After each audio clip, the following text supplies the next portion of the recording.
Praise Lord. ABS में आप सबों का स्वागत है। आप सब अच्छे होंगे ऐसा मैं आशा करती हूँ और मैं भी अच्छी हूँ। आइए आज हम उत्पत्ति के 6वें अध्याय को पढ़ेंगे।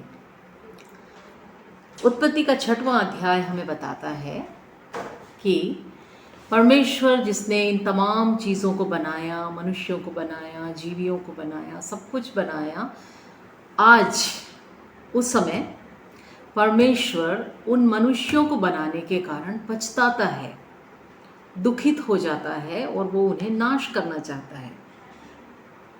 क्योंकि उस समय के जो लोग थे वो लोग बहुत ही ज़्यादा अनीति के करने वाले थे, बहुत गलत कामों को किया करते थे। यदि हम स्टार्टिंग में कुछ बातों को पढ़ें तो हम समझ सकते हैं कि तरह तरह की गलत बातों के कारण पृथ्वी पर जो अनाचार है, बुराई है, वो बढ़ गई थी और मनुष्य के मन में बुराई ही उत्पन्न होती थी। तो परमेश्वर इस भूमि को नाश करने के एक ख्याल में था और उस समय एक व्यक्ति वहाँ पे था जिसका नाम था नूह। एक वचन को पढ़ेंगे, 9वां वचन। नूह की वंशावली यह है, नूह धर्मी पुरुष और अपने समय के लोगों में खरा था और नूह परमेश्वर ही के साथ साथ चलता रहा। और नूह से शेम और हाम और येपेत नाम 3 पुत्र उत्पन्न हुए। तो यहाँ पे हम देखते हैं कि जो ये नूह नाम का व्यक्ति था वो धर्मी था, परमेश्वर के साथ चलता था और परमेश्वर उससे प्रसन्न था। और उसी समय परमेश्वर सोचता था कि इस संसार को वो नाश करे, लेकिन वो नूह को नाश करना नहीं चाहता था। उसने नूह को बुलाया और नूह से कहा कि मैं इस भूमि को पानी से, जल प्रलय से नाश करने वाला हूँ। और नूह ने जो परमेश्वर ने कहा उस पर पूरा विश्वास किया। मेरे प्रियो, तब तक भूमि में बारिश नहीं हो रही थी और परमेश्वर ने ऐसा कहा कि बारिश होगी, जल प्रलय होगा और इस प्रकार से ये संसार को मैं ख़त्म करूँगा।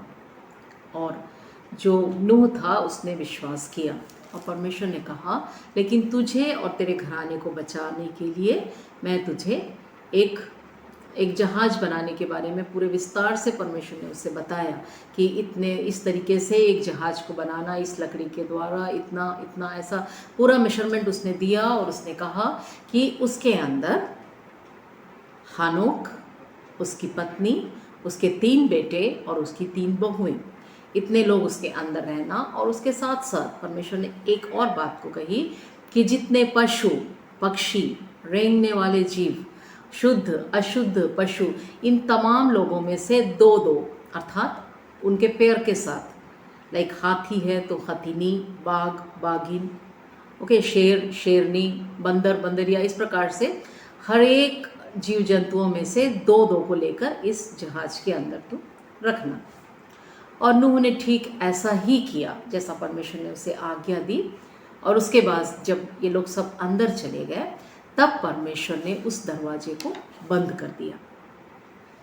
और फिर मेरे प्रियो, 40 दिन और 40 रात तक लगातार बारिश होने लगी। और उस समय तक बारिश भी नहीं हुई थी, पहली बार बारिश, और वो भी इतने ज़ोर से बारिश। ऐसा बाइबल में लिखा हुआ है कि इस प्रकार से कि आकाश के झरोखे खुल गए, समुद्र के अंदर से भी पानी बहुत आयत से निकलने लगा। और पूरे 150 दिन तक इस बारिश के जो पानी था वो भूमि पे 150 दिन तक रहा।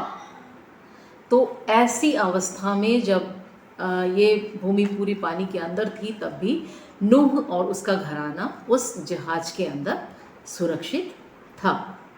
उसके बाद जब परमेश्वर ने देखा कि अब इस संसार में कोई भी चीज़ बाकी नहीं है, सब कुछ डूब चुका, और यहाँ तक कि जो बड़े बड़े पहाड़ हुआ करते थे उसके ऊपर तक पानी आ गया। और अरारत नामक एक पहाड़ में जाके ये जो जहाज है, नूह का जहाज, वो जाके टकराया और रुक गया। और तब परमेश्वर ने झरोखों को बंद कर दिया, बारिश बंद हो गई और धीरे धीरे धीरे पूरा पानी भूमि से सूख गया। इस समय नूह ने एक कौवे को बाहर भेजा कि देखे बाहर पानी सूखा या नहीं। उसके बाद उसने एक कबूतर को भी बाहर भेजा और देखा कि पानी सूखे या नहीं। और लेकिन जब पानी पूरी तरीके से सूख गया तब परमेश्वर ने नूह को आज्ञा दी कि वो अपने घराने समेत और पूरे जंतुओं के साथ, जीवों के साथ बाहर आए।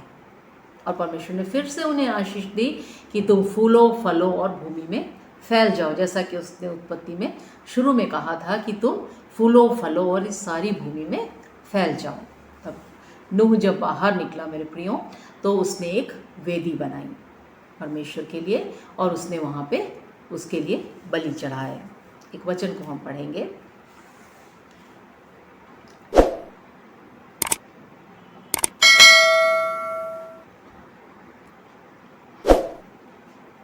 आठ का 20 हम पढ़ते हैं। तब नूह ने यहोवा के लिए एक वेदी बनाई और सब शुद्ध पशुओं और सब अशुद्ध पक्षियों में से, शुद्ध पशुओं और सब शुद्ध पक्षियों में से कुछ कुछ लेकर वेदी पर होम बलि चढ़ाया। इस पर यहोवा ने सुखदायक सुगंध पाकर सोचा कि मनुष्य के कारण मैं फिर कभी भूमि को शाप न दूंगा। यद्यपि मनुष्य के मन में बचपन से ही जो कुछ उत्पन्न होता है सो बुरा ही होता है, तो भी जैसा मैंने सब जीवों को अब मारा है वैसा उनको फिर कभी न मारूंगा। अब से जब तक पृथ्वी बनी रहेगी तब तक बोने और कटने के समय, ठंड और पतन, धूपकाल और शीतकाल, दिन और रात निरंतर होते चले जाएंगे। इस प्रकार से परमेश्वर ने कहा। नूह के उस बलिदान से परमेश्वर ने प्रसन्न होकर कहा कि अब फिर से इस भूमि को मैं नाश नहीं करूँगा। और उसके बाद परमेश्वर ने एक चिन्ह ठहराया जो इंद्रधनुष पाया जाता है। उसने कहा कि ये इंद्रधनुष है इस बात का सूचक कि अब से आगे से, नूह के बाद, समय के बाद आगे से कभी भी परमेश्वर पानी के द्वारा या जल प्रलय के द्वारा इस भूमि को नाश नहीं करेगा। और देखिए मेरे प्रियो, 9वें अध्याय को जब हम पढ़ते हैं तो उसके आखिरी भाग में हम देखते हैं कि जब ये भूमि फिर से उपजाऊ हो गई उस समय नूह ने एक दाख की बारी लगाई और उसमें से वो दाख निकालने लगा, दाख पीने लगा। और एक दिन ऐसा हुआ कि वो दाख पी के बिल्कुल बेसुध हो गया और अपने कमरे में जाकर वो वस्त्र विहीन होकर सो गया। तो उसका एक बेटा वहाँ पे आता है अपने पिता से मिलने और पिता को उस अवस्था में देखता है और दौड़ के जाके अपने दोनों भाइयों को वो बताता है।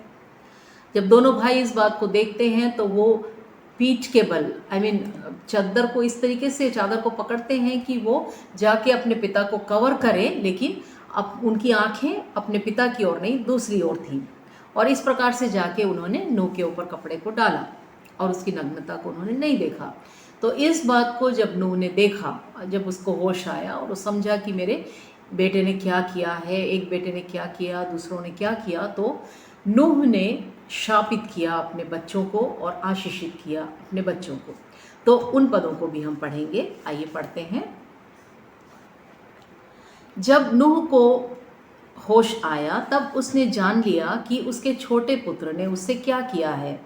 इसलिए उसने कहा, कनान शापित हो, वह अपने भाई बंधुओं के दासों का दास हो। फिर उसने कहा, शेम का परमेश्वर यहोवा धन्य है और कनान शेम का दास होवे। परमेश्वर येपेत के वंश को फैलाए और वह शेम के तंबुओं में बसे और कनान उसका दास होवे। नूह की कुल अवस्था 950 वर्ष की हुई, तत्पश्चात वह मर गया। तो यहाँ पे हम देखते हैं इन अध्यायों में कि नूह नाम का व्यक्ति किस प्रकार से परमेश्वर की आज्ञा का पालन किया और वो कितने साल होने के बाद इस भूमि से चला गया। मेरे प्रियो, इस अध्याय को पढ़ने के बाद हमें इस बात को समझने की आवश्यकता है कि कभी भी हमारे गलत कामों के द्वारा ऐसा ना हो कि परमेश्वर हमें उत्पन्न करने की बातों को लेके पछताए। हमें इस बात को स्मरण रखने की आवश्यकता है। और उसी प्रकार से नूह के जीवन से भी हमें सीखने की आवश्यकता है कि परमेश्वर जो कुछ कहे उसे अक्षरशः पूरी तरीके से हम पालन करें। मैं ऐसा सोचती हूँ कि जब नूह के समय में बारिश होने वाली है, ऐसा होगा, तुम भी नाव में आओ, वो सबके साथ जाके बोला होगा डेफिनेटली।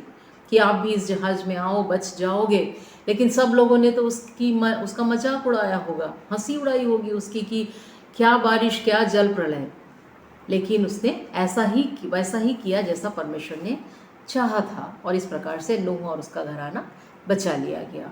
तो मैं उम्मीद करती हूँ कि आपको यह अध्याय समझ में आ गया होगा। परमेश्वर आप सबों को आशीष देवे। जय मसीह की।